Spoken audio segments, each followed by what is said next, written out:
મોરબીના રંગપર ગામે શંકાસ્પદ યુરિયા ખાતરનો જથ્થો જપ્ત કરાયો. રંગપર ગામે બંધ પડેલા ઝીબોન સિરામિકના ગોડાઉનમાં દરોડા પાડવામાં આવ્યા. ગોડાઉનમાં સંગ્રહ કરાયેલા શંકાસ્પદ યુરિયા ખાતરનો જથ્થો જપ્ત કરાયો. ઇફકો, જીએસએફસી સહિતની વિવિધ કંપનીઓની ખાતરની બેગ મળી આવી.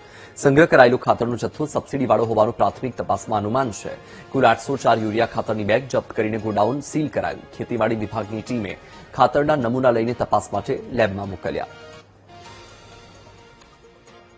સીઆઈડી ક્રાઇમ પોલીસ ગાંધીનગર દ્વારા એમની ટીમ દ્વારા અમને જાણ કરતા કાલ રાતના અમારી ખેતીવાડીની ટીમ ત્યાં પહોંચી સ્થળ ઉપર અને ત્યાં યુરિયા ખાતરનો જથ્થો જોવા મળેલ હતો.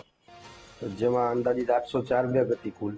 એમાં ઇફકો કંપની 431, આઈપીએલ કંપનીની 75, જીએસએફસીની 44, ક્રિપ્કો કંપનીની 188, ચંબલ ફર્ટિલાઇઝરની 19, જીએનએફસીની 47 એમ કરીને કુલ 804 બેગ જથ્થો હતો જે હાલ અટકાવવામાં આવેલો છે અને તમામમાંથી આપણે નમૂના લેવામાં આવેલા છે. કુલ 6 નમૂના લેવામાં આવેલા છે હાલ સસ્પેક્ટ તરીકે અને તે જુનાગઢ આપણી રાસાયણિક ખાતર ચકાસણી પ્રયોગશાળા જે સરકારની લેબ છે તેમાં મોકલાવવામાં આવેલા છે અને જે પરિણામ આવ્યા બાદ આગળની ટૂંકમાં કાર્યવાહી કરવામાં આવશે.